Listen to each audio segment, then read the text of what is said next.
Bismillahirrahmanirrahim. Assalamualaikum warahmatullahi wabarakatuh. Alhamdulillahirabbil alamin.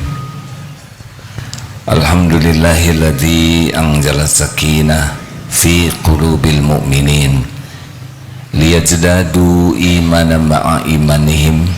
Allahumma salli ala sayyidina Muhammad wa ala alihi wa ashabihi ajma'in. Allahumma aftah lana hikmataka ya Allah wansur alaina rahmataka ya dzal jalali wal ikram. Allahumma a'inna ala dzikrik wa syukrik wa husni ibadatik. Allahumma inna nas'aluka ilman nafi'an wa rizqan thayyiban wa amalan mutaqabbalan. Ya Allah, karuniakan kepada kami ilmu yang manfaat, ilmu yang membuat hati kami semakin yakin padamu, yang membuat hidup kami semakin istiqomah di jalanmu. Lindungi majelis ini dari niat yang salah, dari ilmu yang tidak manfaat, dari amal yang tidak engkau terima. Amin ya Allah ya Rabbal alamin. Sallallahu alaihi wasallam.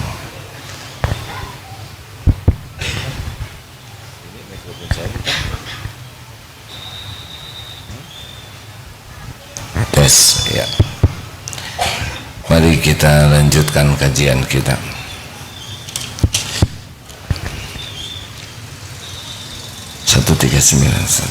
Bismillahirrahmanirrahim. Kitab Al-Hikam nomor 139. Ma sya'nu wujudut talabi innama sya'nu an turziqa husnal adabi. Bukannya tujuan utama itu hanya sekedar minta atau berdoa, tetapi tujuan utama ialah jika engkau mengetahui adab atau tata krama terhadap Allah.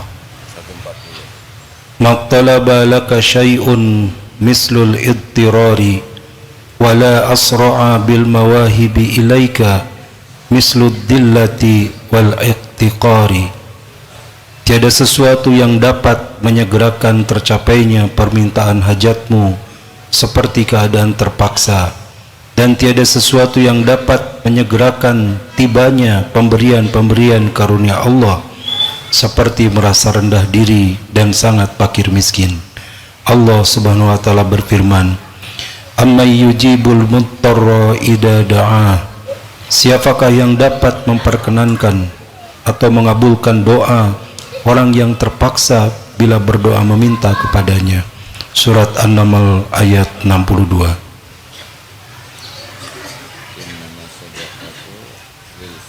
Walaqad nasarakumullahu bi Badrin wa antum adillah.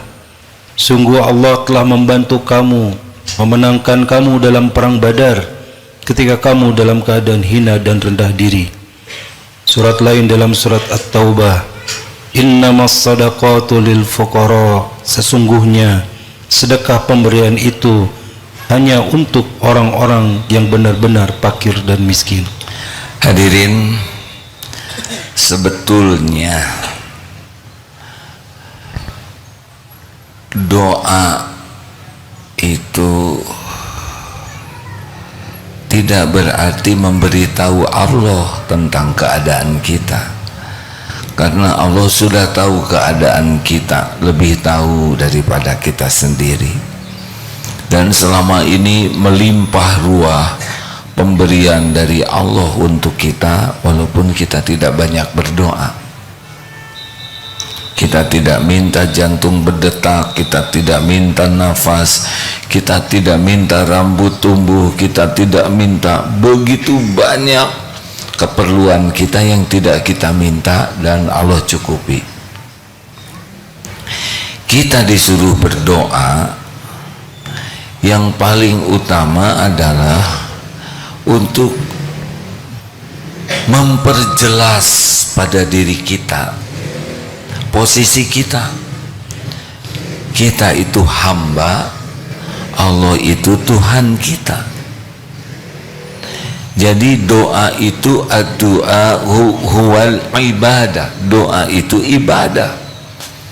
Jadi bukan perkara dikabulkan atau tidak, tapi bagaimana doa itu menjadi ibadah kita, proses penghambaan kita kepada Allah. Jadi sadar diri kita tuh siapa ini, kita ini siapa, dan Allah tuh siapa. Sehingga kalau doa itu benar-benar adab kita sebagai hamba benar-benar terwujud. Hamba itu adalah yang tidak ada daya, tidak ada kekuatan. Nah, semakin kita merasa tidak berdaya nih tanpa pertolongan Allah, hanya Allah satu-satunya yang bisa menolong, tidak ada lagi selain Allah. Saya tidak bisa apa-apa, tidak ditolong Allah, tidak bisa apa-apa sama sekali, tidak ada yang bisa menolong, hanya Allah. Innallaha ala kulli syai'in qadir. Nah, ketika posisi hati kita, posisi yang tidak ada daya, tidak ada kekuatan, la haula wala quwata illa billah, itulah saat yang paling disukai Allah. Di sana doa kita bisa lebih mustajab. Tapi ketika kita doa dan kita merasa bahwa kita tuh mampu, atau ada selain Allah yang bisa menolong kita, atau ilmu kita, saya udah tahu nih, saya sudah berpengalaman nih, oh teman-teman bisa bantu saya, dan itu di hati itu merasa ada yang bisa menolong selain Allah, itu jadi tidak bulat keyakinan kita, la haula wala quwata illa billah. Termasuk ikhtiar, saya sudah sungguh-sungguh bekerja, saya sudah tahajud, saya sudah saum. Apa ini? Kenapa harus kita sampaikan? Kalau kita merasa dengan saum kita, dengan tahajud kita, Allah menolong kita, tidak. Kita harus akui sholat tahajud kita juga jauh dari kehusuan, benar? Saum kita hanya nahan lapar saja, mata belum tentu saum, mulut belum tentu saum, pikiran belum tentu saum. Jadi kita tidak boleh mengandalkan amal kita sekalipun. Amal itu adalah ibadah saja. Harus tidak ada di hati kita yang bisa menolong selain Allah. Tidak bisa. Bahkan kita berbuat baik pun tidak bisa kalau Allah tidak nolong. Kita tidak tergelincir dalam maksiat, itu pun hanya bisa kalau Allah menolong kita. Nah, kalau sudah begini nih, hati itu bulat, hanya Allah, kita sudah tidak lihat lagi siapa yang bisa nolong. Itu sudah posisi yang benar, dan itu saatnya mustajab doa. Tapi sepanjang kita masih meyakini ada selain Allah yang bisa nolong, masih bergantung kepada diri orang lain, itu belum posisi hamba yang sebenarnya. Dua, posisi tadi tidak ada daya. Posisi yang kedua adalah jahil, tidak tahu apa-apa. Tapi Allah Maha tahu segalanya. Kita harus dalam posisi, saya tidak tahu nih apa yang bakal terjadi nanti. Saya tidak tahu apa yang terbaik bagi saya. Saya tidak tahu musibah mana yang akan menimpa. Saya tidak tahu nikmat yang barokah untuk saya itu ada di mana. Tapi Allah Maha tahu segalanya. Akibat posisi merasa tidak tahu dan Allah yang Maha tahu, jadinya selalu minta diberi tahu oleh Allah, diberi petunjuk. Ini posisi yang diinginkan dari doa. Makanya ada istikharah. Tapi kalau kita sok tahu, sudah doa kita tidak, udahlah gampang ini, saya sudah tahu nih. Tahu apa? Gimana sekolah anak? Ribut, berdebat, ingin sekolah di sini, jangan di situ, harus ke situ. Sudah, tenang saja. Ini anak ciptaan Allah. ini anak milik Allah. Allah menciptakan bakat dan potensi anak ini. Yang paling tahu sekolah terbaik untuk anak ini adalah penciptanya. Yang paling tahu potensi dan bakat anak ini adalah penciptanya. Ayo kita bimbing supaya anak ini dekat dengan Allah. Nanti Allah yang menunjukkan sekolah di mana, jadi apa, karena Allah yang paling tahu. Tidak ada pertengkaran karena mengandalkan Allah. Coba lihat suami istri yang tidak mengandalkan Allah. Saya ingin kuliah di sini, jangan ini, ribut saja karena tidak mengandalkan Allah. Cari jodoh, yang paling tahu yang terbaik adalah Allah. Tidak usah risau. Ya Rob, saya ciptaanmu. Ini buat yang belum menikah ya. Semua ikhwan atau akhwat juga ciptaanmu. Saya ingin berumah tangga yang bisa membuat bisa berjumpa denganmu. Engkaulah yang paling tahu. Bukan masalah rupa, bukan masalah casing, tapi siapa nih? Dan Allah yang paling tahu. Cari pekerjaan, bisnis apa, tidak mungkin dia melakukan sesuatu tanpa minta petunjuk Allah.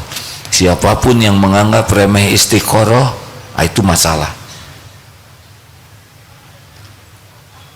Termasuk mau datang ke sini, MT Aisyah dari Banjarnegara. Mana? Oh, ibu-ibu? Oh, di atas. Alhamdulillah ya. Ibu itu juga dari Banjarnegara.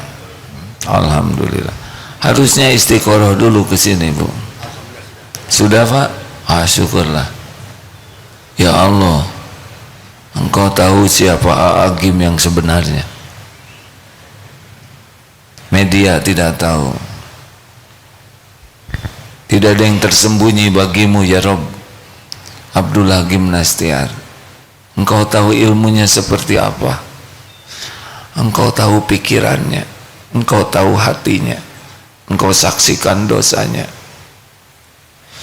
Engkau tahu semua yang tersembunyi. Sekiranya ada manfaatnya silaturahim, mudahkan. Sekiranya tidak ada kebaikan, jangan. Gitu. Harus begitu. Sama mau belajar di YouTube, mau datang ke kiai, doa. Engkau yang maha tahu segala yang tersembunyi. Saya hanya mohon kepadamu, guru yang bisa menyampaikan saya kepadamu. Tidak ada satupun ustadz, ulama, guru, kiai, kecuali engkau tahu segalanya. Kalau mau buka YouTube di sini, mau datang ke pengajian, doa, doa, jangan nafsu. Iya, jangan nafsu. Tidak juga jangan karena nafsu. Allah yang tahu. Mungkin tidak dikenal, mungkin tidak populer, tidak apa-apa. Siapa tahu kekasih Allah. Tidak harus terkenal, tidak harus banyak followersnya. Mungkin di YouTube followersnya cuma 5, tetapi kalau orangnya diridhoi Allah, kita bisa lihat itu tayangan itu. Beli buku, ya Allah, Engkau tahu penulisnya, Engkau tahu niat menulis dan apa yang ditulis. Sekiranya ini benar membawa kebaikan, mudahkan saya memahaminya. Selalu bergantung kepada Allah yang maha tahu. Ini yang akan ditolong. Jangan sok tahu. Wa asa an takrahu syai'a wa huwa khairul lakum. Boleh jadi engkau tidak suka, padahal baik menurut Allah bagimu. wa asa an tuhibbu syai'a wa huwa syarrul lakum. Boleh juga engkau suka padahal buruk menurut Allah. Allah Maha tahu wa antum la ta'lamun. Jadi posisi bodoh ini di hadapan Allah harus permanen di hadapan Allah. Jangan sok tahu. Ada apa-apa tanya ke Allah, wah yang Maha tahu segalanya. Ada apa ini? Apa hikmahnya? Selalu dalam bodoh permanen di hadapan Allah, karena memang begitu. Allah akan menunjuki insya Allah. Tidak ada yang tidak diketahui oleh Allah, awal, akhir, sekarang, yang akan datang. Dan Allah senang. Maka posisikan, ya Allah saya tidak tahu, saya harus datang kemana, siapa yang menjadi jalan pertolonganmu, rezeki saya di mana, engkau yang Maha tahu, yang barokah ya Allah. Saya harus pergi kemana, saya dalam masalah, kalau harus lewat orang ilmunya, pertemukan dengan orang. Saya sakit, kalau sembuhnya lewat dokter, lewat obat, engkau yang Maha tahu obat yang mana, dokter yang mana, pengobatan yang mana. Selalu posisinya tuh tidak tahu apa-apa di hadapan Allah. Dan Allah lah satu-satunya yang tahu segalanya dan yang bisa menunjuki kita. 2, 3, fakir. Kita harus fakir permanen di hadapan Allah. Lillahi ma fis samawati wa ma fil ard. Milik Allah semua yang ada di langit dan di bumi. Kita tidak punya apa-apa. Tubuh ini pun bukan punya kita. Ini bukan punya kita nih. Ini sepenuhnya milik Allah. Semuanya milik Allah. Tidak ada satupun di langit dan di bumi serta yang ada di antaranya kecuali lillahi ma fis samawati wa ma fil ard. Dilatih hati ini untuk tidak pernah merasa memiliki apapun kecuali semua milik Allah. Ini akan jadi kebahagiaan hadirin. Adanya tidak akan membuat sombong, ganti-ganti tidak jadi ujub, diambil juga tidak ada luka di hati kita. Dan kita pun tidak akan kagum kepada orang lain yang dititipi dunia. Jadi jangan heran kita tidak kagum nanti mau ke presiden, ke jenderal, gubernur, menteri, hakim, jaksa atau apalah di dunia ini yang dianggap hebat. Tidak ada kagum kepada Jack Ma, siapa tuh yang telon, Mas Elon, apa tuh? Mas Elon lagi. Yang kaya-kaya di dunia, enggak ada kagumnya sama sekali. Mau lihat istana, enggak ada kagumnya karena tahu semuanya milik Allah. Kalau kita sudah tidak kagum dengan dunia ini, kita sudah selangkah menuju zuhud. Tambah langkah lainnya adalah tidak lengket di hati, jadi zuhud. Karena yakin semua milik Allah. Kita punya tabungan, tidak merasa terjamin oleh tabungan ini. Mau berapa banyak tabungan kita, tidak menjamin. Kalau kita merasa terjamin oleh tabungan, berarti ada penjamin kita selain Allah. Tidak. Tabungan kita sekejap bisa tidak manfaat. Mau dikasih uang 200 juta, ya nggak mau tidak apa-apa, mau tidak. Tapi penyakit 300 juta, tekor. Tidak ada yang menjamin kita. Uang, aset, tabungan, tidak. Semua punya, mampetin jantungnya, udah selesai. Tidak bisa nyawa kita diperpanjang sekejap, kecuali Allah lah yang menghendaki. Maka kita punya apapun enggak boleh bersandar. Tidak usah merasa terhormat dengan dunia yang kita bukan kita miliki ya, dengan yang Allah titipkan, baik harta, rupa, gelar, pangkat, jabatan, kedudukan. Wah, kalau saya kuliah ini saya akan, enggak juga. mau S1, S2, S3 atau setinggi apapun, kalau Allah tutup, tidak ada. Saya punya relasi, enggak, semuanya milik Allah. Kalau Allah kasih sampai kepada kita, kalau Allah tahan, tidak ada yang bisa membukanya selain Allah sendiri. Kalau Allah ambil, tidak ada yang bisa menahannya. Pasti berangkat, pasti pergi. Kalau tangan ini sudah waktunya pulang, dia pasti pulang duluan nih tangan.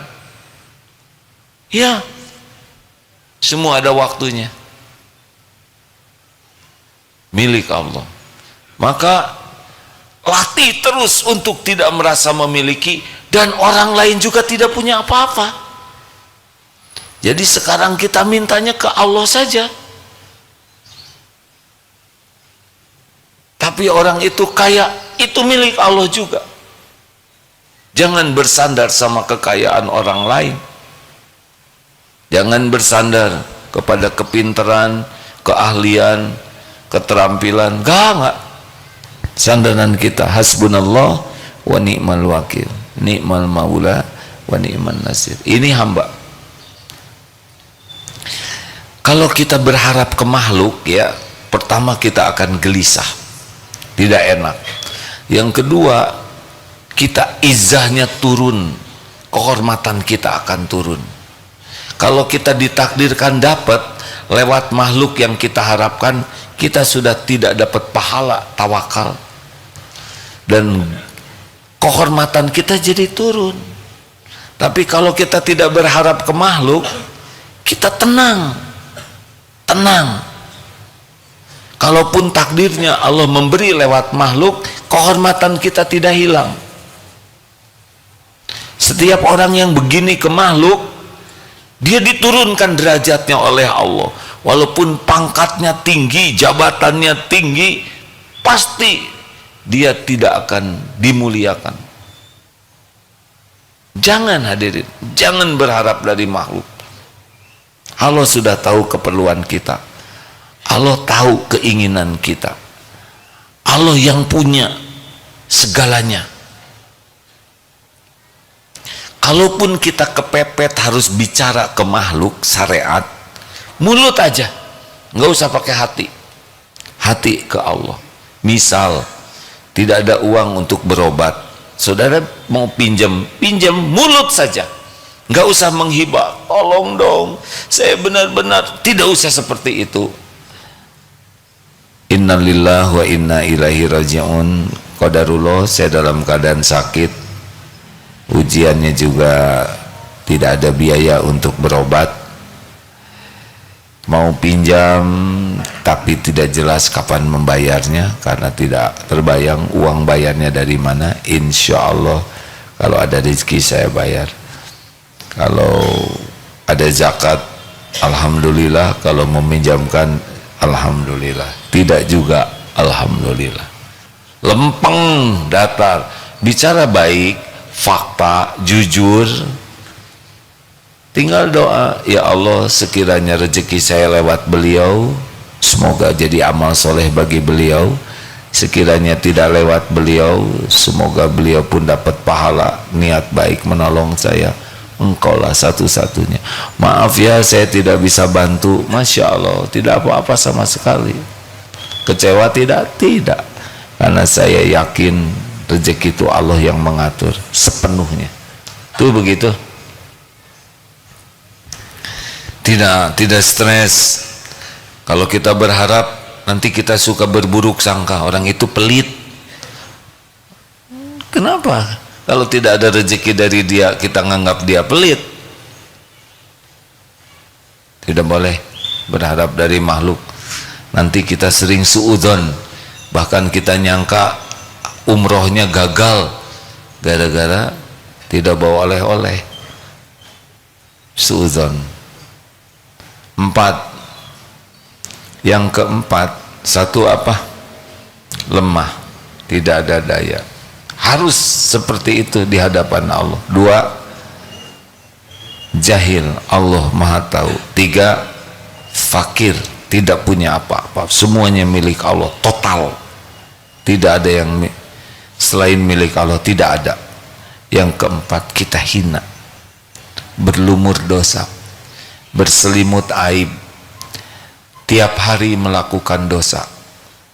Bukan hanya tiap hari, tiap jam, tiap menit, bahkan dosa. Pikiran dosa, mata dosa, telinga dosa, bicara dosa, berbuat dosa, hati juga dosa. Allah Maha Suci, tidak tersentuh apapun yang kurang, yang salah, yang tidak sempurna. Maha Suci Allah dari segala kesempurnaan yang terbayang oleh kita. Mengerti? Kita menganggap Allah Maha Sempurna, padahal bayangan kita pun pasti tidak menjangkau kemahasempurnaan Allah yang sesungguhnya. Akui, Rabbana zalamna anfusana wa illam taghfir lana wa tarhamna lanakunanna minal khasirin. Ya Rabb, Tuhan kami sudah zalim kepada diri kami sendiri. Udah, pokoknya akui saja kita ini zalim, kita ini kotor, kita ini hina. Allah yang Maha Suci, Allah yang menutupi aib, Allah yang mengampuni. Makin kita merasa begitu di sisi Allah, itu yang benar di hadapan Allah, ya. Dan Allah, la ilaha illa anta subhanaka inni kuntu minaz zalimin. Nih ya, doa Nabi Yunus. 3 kegelapan, gelapnya malam, dimasukkan ke dalam gelapnya lautan, dimakan ikan, gelapnya perut ikan, lolosnya adalah syariatnya mengakui la ilaha illa anta, tauhid, tiada ilah selain engkau, tidak ada lagi yang berhak disembah selain Allah. Inni subhanaka, maha suci engkau, tidak ada yang salah. Walaupun takdir dimakan ikan, tidak ada yang salah, tidak ada yang jelek perbuatan Allah, tidak ada yang kurang, tidak ada yang tertukar, tidak ada yang kurang setitik pun dari perbuatan Allah kecuali sempurna. Subhanaka inni kuntu minaz zalimin, saya manusia yang busuk, yang berlumur dosa. Itu Nabi ditegur oleh Allah karena jengkel ketika dakwah ke umatnya tidak nurut. Ditegurnya dimakan ikan. 3 kegelapan, malam hari dikecemplungkan ke laut, dimakan ikan. Lolos ketika tauhidnya mantap, ngaku manusia zalim dan yakin Allah Maha Suci. Dulu guru pernah menyampaikan, kalau ingin doanya mustajab, akui kita ini tidak ada apa-apanya sama sekali di hadapan Allah. Allah lah segala-galanya, tidak ada selain Allah. Yang 4 tadi, lemah, tiada daya, Allah yang maha kuasa. Jahil, Allah yang maha tahu. Fakir, Allah yang memiliki segalanya. Kita hina, Allah yang maha suci dan maha pengampun. Kalau itu selalu ada pada diri kita, insya Allah doa kita lebih mustajab. Jangan nyebut-nyebut merasa sudah beramal, tapi kan ada tawasul dengan amal yang masuk ke gua bertiga, lalu batunya menutup gua sehingga tidak bisa keluar. Lalu tawasul dengan amal, kekuatannya di mana? Ikhlasnya. Jadi beramal itu baru dicatatkan bertenaga amalnya kalau ikhlas. Jadi nyebut amal itu bukan ke orang tapi kepada Allah. Yang air susu untuk orang tuanya sampai, tapi orang tuanya tertidur, anaknya ingin minum, tetap saja dijaga susu itu supaya ibunya nanti bangun bisa minum air susu. Saya lakukan ini karena engkau, sekiranya engkau ridho. Bergeser. Ada yang mau tergelincir tapi tidak jadi berbuat maksiat, saya lakukan karena engkau. Mau maksiat tidak jadi itu ternyata amal yang disukai Allah itu. Karena takut kepada Allah. Itu juga bisa jadi amal yang mendatangkan pertolongan Allah. Lalu yang ketiga itu kalau tidak salah yang pengusaha itu ya, benar kan, yang gajinya itu kan, gajinya mau diberikan ternyata orangnya tidak ada, lalu digolangkan sampai besar udah untung banyak, datang itu karyawannya, diberikan semua modal berikut keuntungannya. Saya lakukan karena Engkau ya Allah. Ayo kita mau tawasul amal yang mana? Udah amalnya jelek, tidak ikhlas. Saya sudah tahajud ya Allah, tahajudnya juga enggak khusyuk dan diposting terus lagi. Terus tanamkan yang 4 tadi minimal di hati ya, tidak ada daya. Jadi kalau sudah seperti telur di ujung tanduk, tidak ada sih yang begitu ya. Ini menunjukkan situasi yang sangat kritis, dan telur di ujung tanduk domba misalkan, dan dombanya sedang kaligata, ini rawan sekali, susahlah ngebayanginnya. Yang jelas makin tidak ada diri kita, makin hanya Allah segala-galanya, itu makin bagus. Ya, semoga Allah menolong kita memiliki keyakinan seperti itu. Jadi kita bergaul dengan orang tuh tidak ada harap apa-apa, karena tahu semua nikmat datangnya dari Allah saja, lewat siapa yang Allah kehendaki. Tidak harus lewat sini. Kita jual beli, kita jujur, orang tidak jadi beli, tidak apa-apa, tidak ada masalah sama sekali, karena kita jual beli adalah amal soleh. Rezeki kalau tidak lewat dia, Allah kalau mau ngasih rezeki lewat yang lain, ini pasti nggak jadi, tapi sudah ada pahalanya. Gitu. Mendidik anak belum bisa balas budi, nggak ada masalah, kita sudah ada pahalanya, ada waktunya. Ada yang anak asuh tapi menjengkelkan sekali, ya terus saja baik, sampai kapan terus saja berbuat baik, karena dicatat semua kebaikannya. Anak asuhnya belum baik, ada waktunya. Tidak ada satupun kebaikan orang tua asuh kalau ikhlas yang tidak dibalas oleh Allah. Tapi kan waktunya terserah Allah, bentuknya juga terserah Allah. Ada kalanya dibuat menjengkelkan untuk menggugurkan dosa-dosanya. Ada kalanya Allah menggugurkan dosa suami dengan istri yang menjengkelkan, ya, yang salah aja kelakuan suami, menguap, jangan dibuka mulutnya, jadi menguapnya tipis begitu. Ada yang semuanya salah aja, nikmati saja, ya, tinggal kita perbaiki, benar. Sebagai ada juga istri yang berguguran dosanya karena suaminya nggak baik, sering berkata tidak enak, yes, terus jalanin, minta tolong terus ke Allah. Allah penguasa takdir, ya, ada waktunya, ada waktunya. Tidak harus selalu sesuai dengan keinginan kita. Terima kasih. Ustaz mau menambahkan? Silakan Ustaz. Hadis yang tawasul tadi ya dibacakan secara lengkap ya. Oh ya, ini hadis yang tawasul. Saya mohon maaf tadi saya tidak hafal secara utuh ya. Ada pertolongan Allah ya kan? Langsung ada yang membacakan. Masya Allah, semuanya kebaikan datang dari Allah. Silakan Ustaz.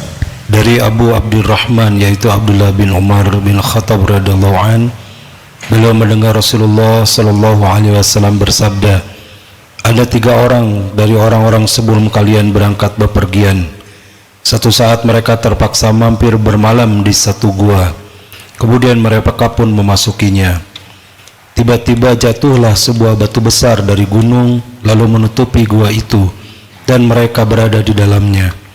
Mereka berkata bahwasanya tidak ada yang dapat menyelamatkan semua mereka dari batu besar tersebut kecuali jika mereka memohon pertolongan kepada Allah dengan menyebut amal baik mereka.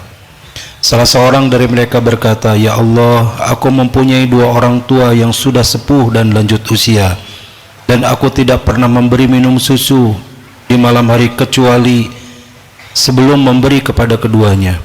Aku lebih mendahulukan mereka berdua daripada keluarga dan anakku atau budakku. Kemudian pada satu hari aku mencari kayu di tempat yang jauh. Ketika aku pulang ternyata mereka berdua telah terlelap tidur. Aku pun memerah susu dan aku dapati mereka sudah tertidur pulas.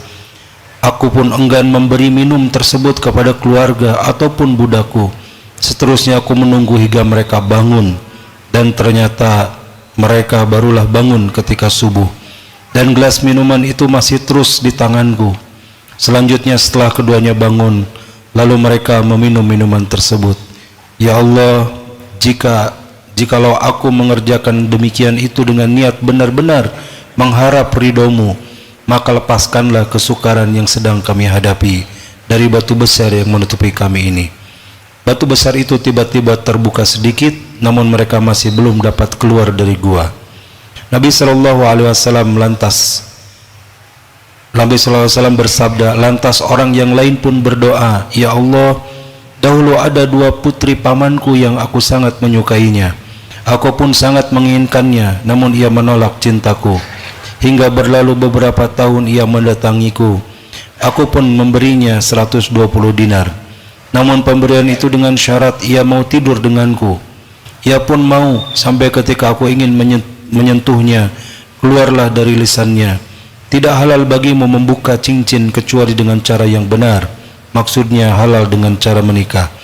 Aku pun langsung tercengang kaget dan pergi meninggalkannya, padahal dia yang paling aku cintai.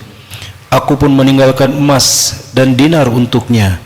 Ya Allah, jikalau aku mengerjakan sedemikian itu dengan niat benar-benar mengharapkan ridhomu, maka lepaskanlah kesukaran yang sedang kami hadapi." Dan batu besar itu kemudian bergeser lagi. Nabi SAW bersabda, lantas orang ketiga juga berdoa, "Ya Allah, aku dahulu pernah mempekerjakan beberapa pegawai, lantas aku memberikan gaji kepada mereka. Namun ada satu yang tertinggal yang tidak aku beri, malah uangnya aku kembangkan hingga menjadi harta yang melimpah. Satu saat ia pun mendatangiku. Ia pun berkata padaku, 'Wahai hamba Allah, bagaimana dengan upahku dulu?' Aku pun berkata kepadanya bahwa setiap yang ia lihat itulah hasil upah dahulu yang telah ia kembangkan, yaitu ada unta, sapi, kambing, dan budak. Ia pun berkata, 'Wahai hamba Allah, jangan kau bercanda.' Aku pun menjawab bahwa aku tidak sedang bercanda padanya. Aku lantas mengambil semua harta tersebut dan menyerahkan padanya tanpa tersisa sedikit pun. Ya Allah, jikalau aku mengerjakan sedemikian ini dengan niat benar-benar mengharap ridhomu, maka lepaskanlah kesukaran yang sedang kami hadapi dari batu besar yang menutupi kami ini. Lantas gua yang tertutup itu terbuka dan mereka bisa keluar serta berjalan." Hadis riwayat Bukhari dan Muslim. Masya Allah, apa yang bisa kita ambil? Keikhlasan. Yakinlah yang 3 tadi tidak akan memamerkan amalnya di hadapan orang, karena tadi juga selalu menyebutkan hanya karena ridho Allah. Berbakti ke orang tua, menjauhi maksiat, dan zuhud terhadap dunia. Dia warok, tidak mau menahan apa yang bukan miliknya. Dahsyat. Itu pasti miracle. Batu besar bisa bergerak sendiri, mudah bagi Allah, ya. Tapi tawasul dengan amal soleh boleh. Itu dalilnya sahih. Ada pertanyaan, silakan. Tidak ada, terima kasih. Rekan-rekan sekalian, jangan anggap remeh berharap ke makhluk. Itu tidak disukai oleh Allah. kecukupan bagi kita. Wa may yatawakkal 'ala Allah fahuwa hasbuh. Barang siapa yang tawakal kepada Allah, hatinya lepas dari berharap, bersandar, bergantung ke makhluk, hanya Allah saja yang menjadi sandarannya, Allah cukupi. Jadi kecukupan itu intinya datang dari ketawakalan. Dilatih, ayo kita latih, jangan bersandar ke siapapun. Hati-hati kalau ada orang baik selalu ngasih kepada saudara, dikit-dikit dikasih, dikit-dikit dikasih, banyak, itu lebih membahayakan hati, karena kita kecenderungannya jadi ingin dekat karena ingin dikasih. Bagi yang ingin terpelihara hatinya, secukupnya saja. Karena ada yang jadi akrab kalau pengen dikasih. Pagi-pagi sudah WA, jam 3, ya Allah, muliakan saudaraku ini. 3 kali berturut-turut doa. Hari keempat, saya kontrakan habis misalkan. Itu doa yang 3 kemarin, apa itu? Nanti baru 3 bulan lagi, 3 hari sebelum pinjam keluar doa. Jangan begitu. Doa yang mustajab itu doa yang rahasia. Kalau dirahasiakan nanti dia tidak tahu dong saya mendoakan. Ya untuk apa tahu? Kalau kita ikhlas mendoakan seseorang dan Allah pasti tahu kita mendoa, Allah tinggal kirim rezeki lewat siapa saja.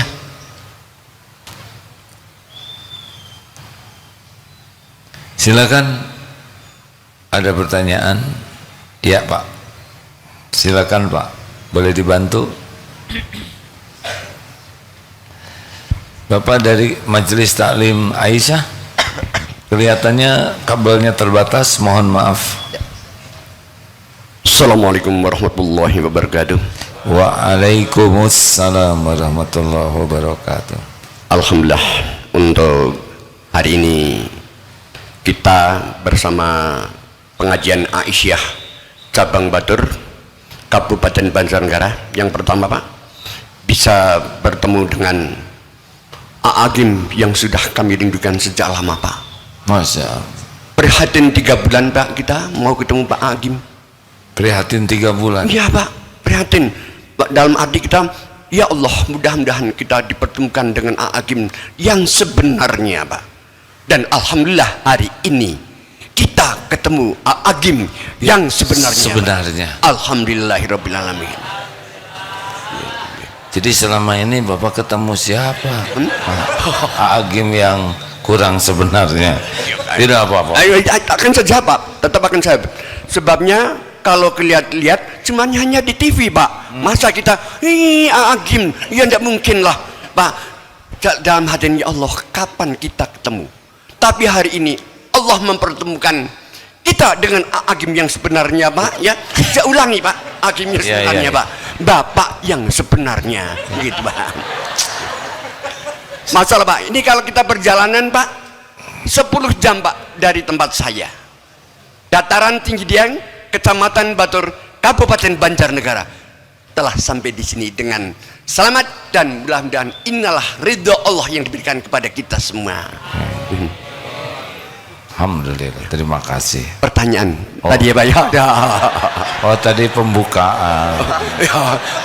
Iya tadi kan banget seneng itu loh Pak. Kalau ketemu kali Pak Agim itu banget seneng nih Pak niku Pak. Ya, lah ini pertanyaannya Pak. Ya. Kita itu memang selalu mendekat kepada Allah. Mudah-mudahan apa yang kami cita-citakan dapat terkabulkan oleh Allah Pak. Amin. Itu kira-kira bagaimana menurut Bapak Pak? Menurut Bapak itu sebab Allah itu sudah mengetahui segalanya Pak, tapi kita kan tidak tahu Pak. Lah kita selalu memohon, mudah-mudahan Allah memberikan apa yang kami memohon kepada Allah, mudah-mudahan Allah akan mengabulkan. Itu bagaimana menurut Bapak? Terima kasih Pak. Itu saja sementara Pak. Kalau ada waktu akan saya teruskan Pak. Assalamualaikum warahmatullahi wabarakatuh. Kalau ada apa? Kalau ada waktu cukup Pak. Jadi bagaimana supaya doanya diijabah gitu? Gitu intinya. Allah sudah tahu. Iya, terus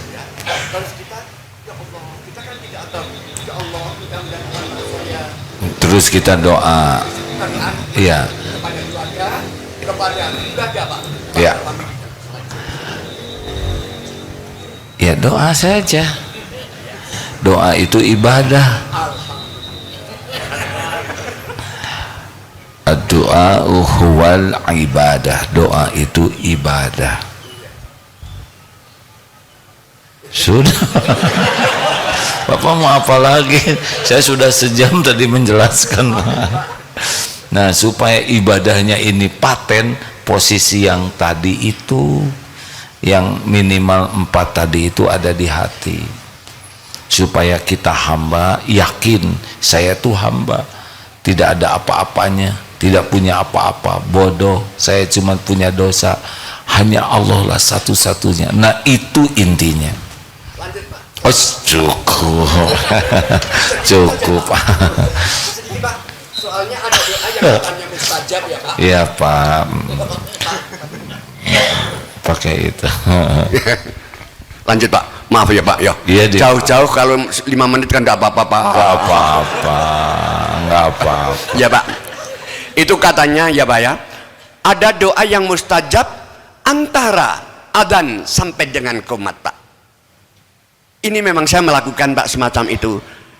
Diberikan atau tidak adalah hak Allah. Tapi saya tetap melakukan semacam itu kalau ada waktu. Terima kasih Pak. Kalau Itu ada saja. waktu. Assalamualaikum warahmatullahi wabarakatuh. Cukup. Jadi maksudnya apa Pak? Saat-saat mustajab.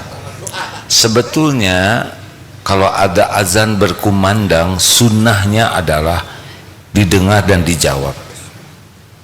Jangan ngobrol, jangan buka-buka HP, jangan dulu transaksi. Itu yang paling baik, penghormatan kepada panggilan azan.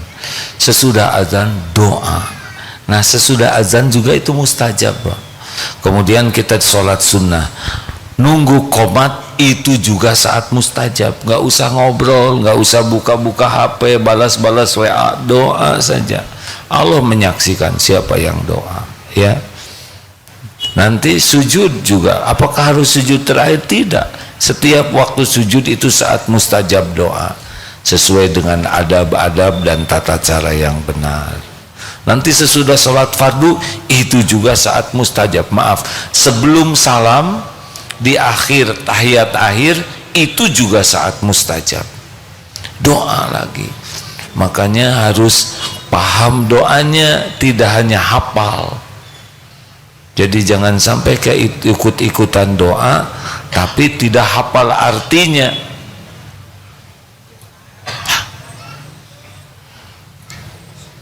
Karena Allah tidak mengabulkan doa yang ghaflah, yang lalai, yang tidak paham. Kita sering doa tapi tidak paham. Padahal yang diijabah itu yang paham. Jadi kalau ada imam doa amin amin amin amin amin amin, kita tidak tahu padahal imam sedang ngobrol dengan temannya dalam bahasa Arab.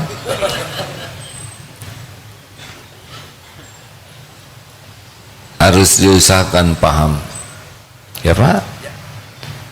Senang sekali saya berjumpa dengan Bapak. Alhamdulillah.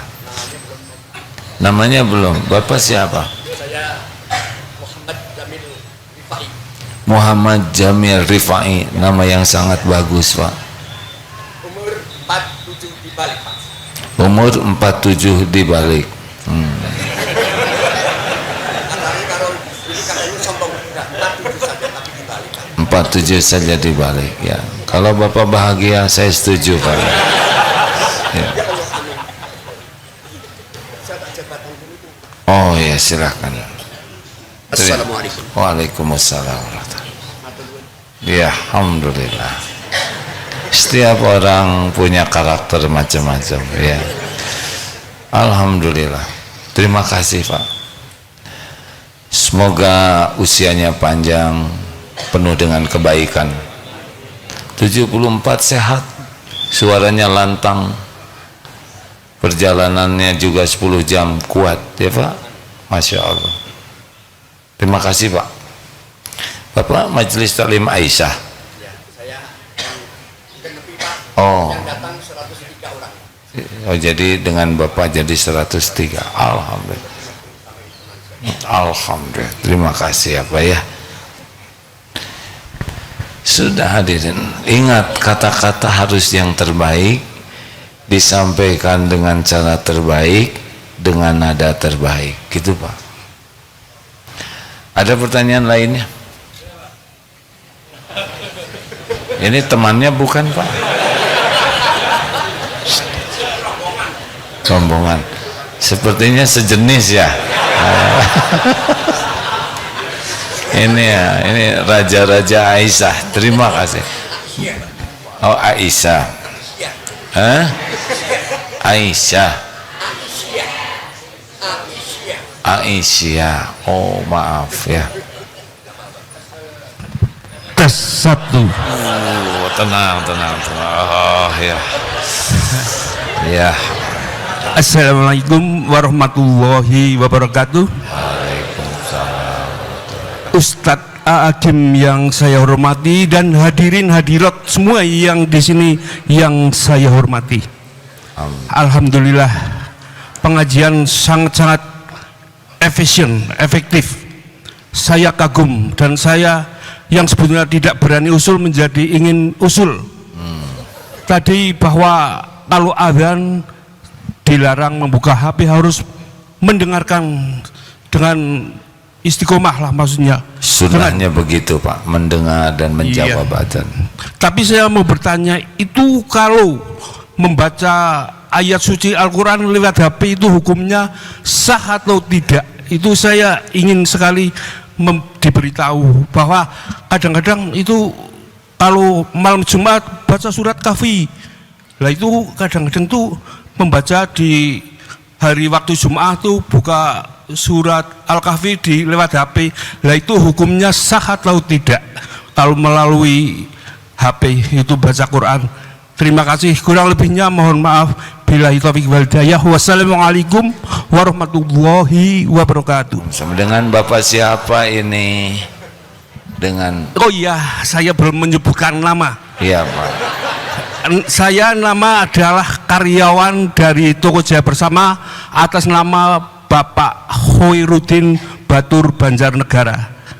Khairuddin Batur Banjarnegara. Iya. Panjang ya namanya. Iya. Alhamdulillah. Kalau istri saya Yulia Rodin Oh, alhamdulillah. dari Jakarta. Alhamdulillah. Pantas awet muda semuanya ya, alhamdulillah. Usia 40 berapa Bapak? Oh. Untuk saya usianya berarti kalau kelahiran 1956, sekarang 2023 berarti berapa? Hah? Berapa coba? Hah? Udah ya Pak, nanti. Siapa yang tahu itu? Ya. 67. Berarti usia saya 67 Pak. Oh, kalau Iya. dibalik Iya. kayak enak ya, jadi 76 ya, sudah nggak apa-apa Pak. Jangan dibalik Pak, jadi 76. Masya Allah. Terima kasih. Dulu waktu di zaman Rasulullah Sallallahu Alaihi Wasallam, Al-Quran ditulis di berbagai sarana, ada di pelepah, ada di batu, berbagai sarana, karena dulu belum ada teknologi. Lalu pada waktu teknologi membuat buku, lalu pada waktu Khalifah Utsman bin Affan radhiyallahu anhu, kemudian ditulis ulang dan dijadikan mushaf dalam sangat terbatas jumlahnya. Lambat laun kita masuk zaman Quran bisa dicetak. Dulu zaman Belanda susah dapatnya. Lama-lama Allah mudahkan Quran, begitu banyak percetakan Al-Quran, bagus-bagus, benar. Ada yang kecil, ada yang bisa dibawa. Qadarullah sekarang kita ada di zaman Allah lebih memudahkan lagi dengan handphone ini. Di sini ada Al-Quran, ada hadis Rasulullah SAW, ada ulama dari penjuru dunia berkumpul di sini. Ada kisah-kisah sahabat, kisah para ulama, ada tafsir Quran di sini. Ini kemudahan dari Allah. Bacalah. Bapak mau baca, bacalah di sini, tidak apa-apa, supaya terjaga, jangan dibuka yang tidak baiknya di sini. Pakai ini yang baik-baik saja HP ini. HP ini dari Allah agar kita bisa nambah iman dan nambah amal soleh. Tapi ujiannya nafsu kita tidak suka kepada kebenaran. Kita lebih banyak menggunakan HP untuk kesia-siaan, bahkan kemaksiatan. Sering-seringlah baca Quran, dengarkanlah murotal dengan terjemahnya, baca. Kalau ini sering dipakai kebaikan, nanti kita tidak senang lihat kemungkaran di sini. Kalau ini sering dipakai kemungkaran, kita jadi berat untuk melihat kebenaran di sini. Terakhir, bacalah Pak. Saya ikut kepada pendapat kalau tidak ada mushaf, ya baca di sini lebih mudah. Ya, gunakan tetap adab yang baik walaupun di handphone. Salah satunya jangan buka tayangan yang tidak baik di sini. Begitu. Terakhir, ibu-ibu, ada satu terakhir, silakan Bu.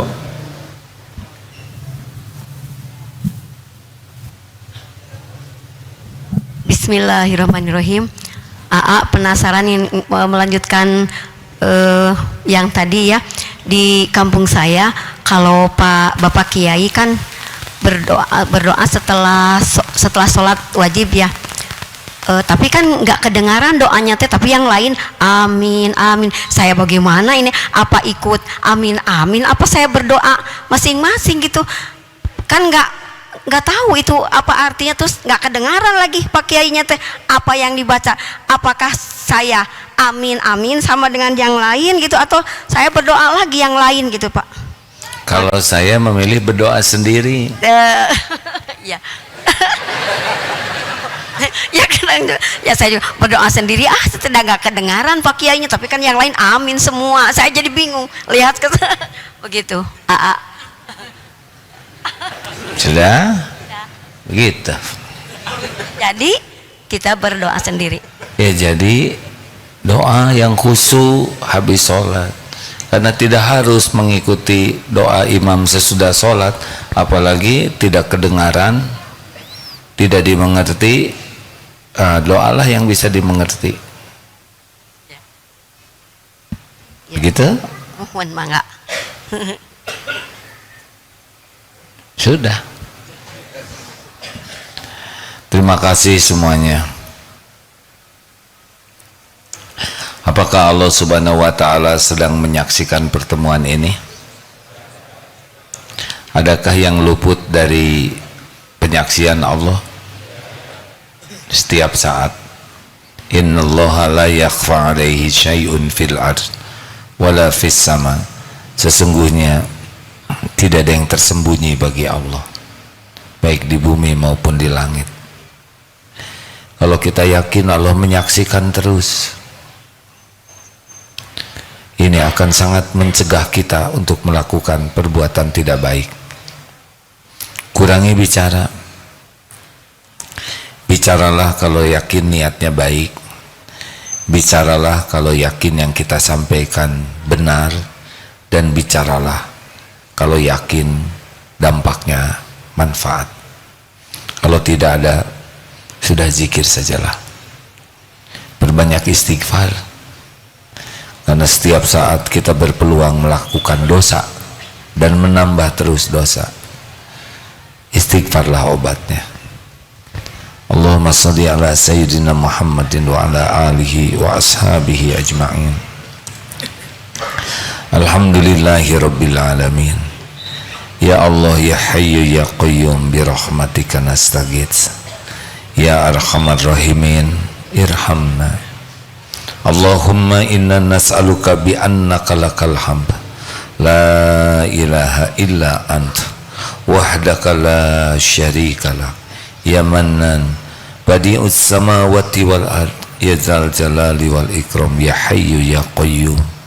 Duhai Allah yang maha menatap, berkahi majlis ini. Engkaulah yang mengatur pertemuan ini terjadi. Engkau yang berjanji majlis ilmu, majlis zikir adalah tempat engkau mengampuni dosa hamba-hambamu. Ampuni kami ya Allah, ampuni seluruh dosa kami, ampuni sekelama apapun masa lalu kami, ampuni ya Allah sehitam apapun kehidupan yang pernah kami jalani. Ampuni dosa-dosa yang tidak sengaja, ampuni maksiat yang sengaja, ampuni dosa yang berulang-ulang kami lakukan padahal kami tahu itu dosa, padahal sudah sering kali kami memohon ampunan-Mu. Rabbana zalamna anfusana wa illam taghfir lana wa tarhamna lanakunanna minal khasirin. Kami sudah menzolimi diri kami sendiri. Sekiranya Engkau tidak mengampuni kami, sekira Engkau tidak melimpahkan kasih sayang, kami pasti binasa ya Allah. Astagfirullah. Allahumma ighfir lana wa li walidina warhamhum kama rabbawna sigara. Ya Allah, ampuni setiap keburukan akhlak kami kepada orang tua kami. Ampuni dan sayangi orang tua kami. Jadikan kami anak yang tahu bakti, tahu balas budi. Muliakan, selamatkan dunia akhirat ibu bapa kami. Rabbana hab lana min azwajina wa dzurriyyatina qurrata a'yun waj'alna lil muttaqina imama. Ya Allah, selamatkan keluarga kami. Ampuni kami belum bisa jadi orang tua yang baik. Ampuni sikap kami kepada pendamping hidup kami. Ampuni perilaku buruk kami kepada anak-anak yang Kau amanahkan. Jadikan keluarga kami keluarga yang teguh iman. Karuniakan akhlakul karimah, sakinah. Karuniakan lahir batin sehat walafiat. Cukupi hanya dengan rezeki yang halal barokah. Jadikan keluarga kami keluarga istiqomah. Jadikan kami semua husnul khatimah. Allahumma inna nas'aluka ridhoka wal jannah wa na'udzubika min sakhatika wan nar. Allahumma inna na'udzubika min an nusyrika bika syai'an na'lamu wa nastaghfiruka lima la na'lamu. Ya Allah, kami berlindung kepadamu dari menyekutukan Engkau, dari berbuat musyrik dengan apa-apa yang kami tahu, dan kami mohon ampunan-Mu dari apa-apa yang kami tidak tahu. Allahumma atin nufusana taqwaha wa zakkiha anta khairu man zakaha anta waliyuha wa maulaha. Ya Allah, berikan kepada kami jiwa yang takwa, sucikan jiwa kami, Engkaulah sebaik-baik yang bisa mensucikannya. Engkaulah pelindung dan penolong kami. Hasbunallah wa ni'mal wakil, ni'mal maula wa ni'man nasir. Allahumma ighfir lil mu'minina wal mu'minat wal muslimina wal muslimat al ahya'i minhum wal amwat. Rabbana atina fid dunya hasanah wa fil akhirati hasanah wa qina azabannar. Ya Allah, kembalikan saudara-saudara kami ini dengan penuh keselamatan dan keberkahan ke rumahnya masing-masing. Jadikan ilmunya ilmu yang manfaat, amalnya amal yang engkau terima, doanya doa yang engkau ijabah. Taqabbal minna ya arhamar rahimin. Sallallahu ala sayyidina Muhammadin wa ala alihi washabbihi ajmain. Amin ya rabbal alamin. Alhamdulillah. Terima kasih. Pasti banyak malaikat walaupun kita tidak melihatnya, terus mendoakan kebaikan bagi kita. Masya Allah. Subhanakallahumma bihamdik, asyhadu an la ilaha illa anta, astaghfiruka wa atubu ilaik. Terima kasih semuanya. Mohon maaf. Assalamualaikum warahmatullahi wabarakatuh.